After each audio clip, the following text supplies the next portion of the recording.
This is Barsapara stadium. ও ভাই সাব, খেলা চলাকালীন বর্ষাপাড়া স্টেডিয়ামের লাইট বন্ধ করে দিলে দেখেন স্টেডিয়াম কেমন দেখা যায়। হে গাইস, কেমন আছেন সবাই? আশা করি সবাই ভালো আছেন। আমি অনেক ভালো আছি। আমি যাইতেছি আজকে আইপিএল খেলা দেখতে। আজকে খেলা আছে রাজস্থান রয়্যালস আর পাঞ্জাব কিংস। আমার সাথে আছে নওয়াজ কিন্তু যাবো না। তুই যাবি না কে? না, আমি যাবো না ভাই। তো মানে আমার তর্না খেলাতে পয়সা নাই, আমি আসলে পয়সার জন্য না, আসলে ও এমনি যাবো না। মানে ক্রিকেট অত একটা পছন্দ করে না, কিন্তু আমারে ড্রপ করবার গেছে। মানে আমারে বর্ষাপাড়া স্টেডিয়ামে কিন্তু ড্রপ করবো হইতি। আবার নিয়ে বিনা নাই, রাত কিন্তু 12টা বাজে। নিশ্চয় তুই ফোন মারবি। আল্লাহ, তুই খালি একটা মিস কল দিলাম তোর নিয়ে। আবার অন্য যে নেটওয়ার্ক থাকে না, দুনিয়ার মোবাইল একসাথে থাকে, জানোস না? নাই, তুই একটা মেসেজ দিবি। তো যাই হোক গাইস, হাতে সময়ও কম, মানে হাতে সময় আছে 20 মিনিট। আর আমি বর্তমানে আছি 6 মাইল ফ্লাইওভারের তলে। তো এদিনে কত টাইম লাগবো? এখান থেকে যে যাম 10 মিনিট ধরে আমরা রাস্তা ক্রস করার চেষ্টা করতেছি, কিন্তু ক্রস করবার পারতাছি না, কারণ অত্যাধিক জাম। কি বলবো গাইস, আজকে এই যে খেলা গুয়াহাটি, যার জন্য কিন্তু অত্যাধিক নামার বিয়াই ভাল খেলা যখন স্টার্ট হবো তখন কিন্তু গুয়াহাটি সিটিতে জাম কমে যাবো। মানে এখন সবই তার মানে স্টেডিয়াম মুহি রওনা হয়েছে, যার জন্য কিন্তু অত্যাধিক জাম পাইছি। খাস করে জিয়া রোডে অত্যাধিক জাম। আর তার মানে এই যে ধরেন যারা এই যে শিলং থেকে আইতাছে খেলা দেওয়ার জন্য, তারা অ্যাকচুয়ালি কি করছে, সিটি দেয় আইতাছে, বুঝছেন? মানে জিয়া রোড দেয় আইতাছে, যার জন্য অ্যাকচুয়ালি সিটির ভিতরে জামটা বেশি হয়েছে। মানে গাইস, যারা শিলং, ডাউকি, চেরাপুঞ্জি এই সাইড থেকে আইতাছে, তারা কিন্তু সবাই বর্ষাপাড়া স্টেডিয়াম চিনে না। তারা কি করছে, গুগল ম্যাপে বর্ষাপাড়া স্টেডিয়াম সার্চ করছে, তারপরে কিন্তু সিটির উপর দিয়ে শর্টকাট দিয়ে দিছে গুগল ম্যাপে। তারা কি করছে, সিটির উপর দিয়ে আইতাছে, যার জন্য কিন্তু সিটিতে জামটা বেশি। আমার মনে কইতাছে এখন আমি উপর দিয়ে উইরা যাই, বুঝছত না? আমার ধৈর্য এখন কুলাইতাছেই না। আমি তো ফুল খেলা দেখবার পারুম না, মানে ধরেন 1-2 বার যাবো গা, গ্যারান্টি, তাই না?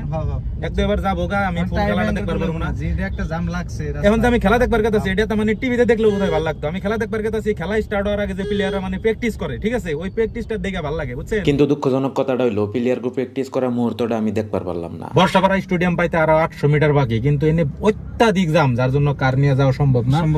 তুই কিন্তু আমার আবার পিক আপ করবার আসলে রাত 12টা বাজায়। হ্যাঁ, নিশ্চয় ফোন মারিস। বর্তমান রেপিডো বুক করা হয়েছে। রেপিডো কোনের কত দূর? 2 মিনিটের মধ্যে রেপিডো আইপো। এনে 30 টাকা দেয়াইছে রেপিডোর, মানে 20 টাকা একটা টিপস দিমু আর কি। 2 নম্বর গেটে ডাইরেক্ট নিয়ে যাবো। 50 টাকা লাগে। দিমু 50 টাকা, অসুবিধা নাই। তাহলে তুই থাকই, বাই বাই। হ্যাঁ, বাই বাই। তো চলো। দুঃখজনক বিষয়টা হলো পাওয়ার প্লের ফয়বারটা কিন্তু আমি দেখতে পারলাম না। এখানে ব্রো আইছে, যাই হোক বেশি সময় নিম না আর কি, ডাইরেক্ট জাম গায়। হন ওটিপিটা দে। রাজস্থান রয়্যালস প্রথমে ব্যাটিং করছে, 2 ওভারে মোটামুটি ধরেন 15 রানের মতো করছে, আর একটা উইকেট গেছে আর কি। এখনো আমি স্টেডিয়ামে যাই পাইলামই না। অত্যাধিক জামের জন্য মানে গাড়ি গাই না, বুঝছেন? এন থেকে কিন্তু আমার মোটামুটি 600 মিটারের মতো যাওয়া লাগবো, তারপরেও কিন্তু আমি যাওয়ার পারতাছি না। আর রাস্তার সাইডে দেখেন রিয়ান পরাগের নামে টি শার্ট বিক্রি করতেছে, রিয়ান স্পেশাল পরাগ, যে নাকি আমাদের আসামের সম্পদ, আসামের গৌরব। শুধুমাত্র আমি তো এই প্রবলেমটার মধ্যে পড়ি নাই, জামের প্রবলেম। অনেকগুলা মানুষই কিন্তু, এগুলো মানুষ যে যত দেখতেছেন, এদিকে যত মানুষ দেখতেছেন, সব মানুষই কিন্তু ম্যাচ দেখার জন্যই যাবো। তারাও কিন্তু ডিলে, মানে তারাও কিন্তু সময় মধ্যে পৌঁছাবার পারে নাই, বুঝছেন? আরো যে কত মানুষ সময় মধ্যে পৌঁছাবার পারে নাই হিসাব নাই। মানে আমি ভাবছিলাম যে আমি তো বোধহয় ডিলে, আমি তো বোধহয় খালি দেরি করে আইছি, তা না, অনেক মানুষই কিন্তু দেরি করে আইছে। আরো যে রাস্তায় কত মানুষ যে ফাইজা রয়েছে জামনে হিসাব নাই। মানে ফার্স্ট রাউন্ড কিছু মানুষ কি জানি দেখবারও পারবো না, ঠিক আছে? সেকেন্ড রাউন্ড দেখা লাগবে, এরকমের জাম লাগছে। পুরা গুয়াহাটি পুরা জাম, পুরা হ্যাং মেরে দিছে, বুঝছেন? আমি পাই গেলাম 2 নাম্বার গেট, এই গেট দিয়ে আমার এন্ট্রি করা লাগবে। তো গাইস, ফাইনালি আমি ভিতরে প্রবেশ করলাম। এখন কথা হচ্ছে, রিয়ান পরাগ কে উঠে গেছে গানি, এটাও কিন্তু দেখতে পারতেছি না, কারণ এনে নেট চলতেছে না। আর এখানে দেখতে পারতেছেন স্টেডিয়ামের নাজারাটা কুছ এরকম, মানে এখনো বোধহয় আমার প্রবেশ করতে প্রায় 1-2 মিনিট লাগবে আর কি। আর এনে একটু হালকা পাতলা চেকিং। তো গাইস, ফাইনালি আমার চেকিং বাগারা কমপ্লিট। এখন আমার ভিতরে যাওয়ার পালা। দেখতে পারতেছেন গাইস, খেলা কিন্তু আরম্ভ হয়ে গেছে, ঠিক আছে? যার জন্য আমি একটু তাড়াহুড়া করে আসতেছি। দেখেন গাইস, স্টেডিয়ামের নাজারা কুছ এরকম। বাইরে থেকে বর্তমান আমি প্রায় বাইরে, মানে ভিতরে আছি আর কি, 2 নাম্বার গেট।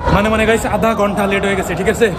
আধা ঘন্টা late. This is Barsapara stadium. বর্তমান আমাদের আসামের সম্পদ রিয়ান পরাগ ব্যাটিং করতেছে, দেখি উনি কত রান নিতে পারে। 7 ওভারে 3টা উইকেট গেছে গা। বর্তমান রিয়ান পরাগ ব্যাটিং করতেছে, পুরো খেলাটাই কিন্তু উনার হাতে, উনি যা করে তাই। এখন সত্যি বলতে আমি রিয়ান পরাগের জন্যই কিন্তু স্টেডিয়ামে আসছি খেলা দেখার জন্য, তা না হলে কিন্তু আমি ঘরে বসে মোবাইলেই দেখতাম। স্পেশালি রিয়ান পরাগের জন্য কিন্তু স্টেডিয়ামে আইছি। তো গাইস, অবশেষে রান বেশি উঠলো না, 145 টার্গেট দিল রাজস্থান রয়্যালসে পাঞ্জাব কিংস রে। আমার মনে হয় পাঞ্জাব কিংস আজকে জিতে যাবো। এখন পাঞ্জাব কিংস ব্যাটিং করার জন্য প্রস্তুতি নিতেছে, দেখি কি হয়। ফার্স্ট রাউন্ডের পরে স্টেডিয়ামের লাইট অফ করে দিছে। দেখেন বর্ষাপাড়া স্টেডিয়ামের নাজারা কত সুন্দর লাগতেছে। This is Barsapara stadium. মনটা একটু খারাপ আছিল, কিন্তু এই নাজারাটা দেখে কিন্তু মনটা টোটালি ভালো হয়ে গেছে গা। আর রিয়ান পরাগের জন্য খেলা দেখতে পারাইছিলাম, রিয়ান পরাগ কিন্তু খারাপ খেলায় নাই, 48 রান করছে, মোটামুটি ভালো। 7 ওভারে যখন পাঞ্জাব কিংসের 3টা উইকেট পড়ে যায়, তখন কিন্তু ভাবছিলাম রাজস্থান রয়্যালস খেলাটা জিতবো, তখন কিন্তু একটু ভালোই লাগছিল আর কি। আর 8 নম্বর ওভারটা চাহাল দিল, আর একটা উইকেট নিয়ে গেল, টোটাল 4টা উইকেট পড়ে গেল গা। তখন তো পুরো ভাই নিছিলাম যে রাজস্থান রয়্যালস খেলাটা পাক্কা জিতবই, কিন্তু তা আর হইলো না। কিছুক্ষণের মধ্যেই পাঞ্জাব কিংসের ব্যাটাররা এত বড় 6 মারা ধরলো, মনে হয় 12 রান করে দিল। যাই হোক, খেলার মধ্যে হার জিত আছেই, এইবার রাজস্থান রয়্যালস হারে গেছে, নেক্সট বার জিতবো ইনশাআল্লাহ। আর ক্রিকেট বলেন, মুভি বলেন, এগুলো হচ্ছে এন্টারটেইনমেন্ট, এগুলো কেউ সিরিয়াসলি নেবেন না। ধন্যবাদ।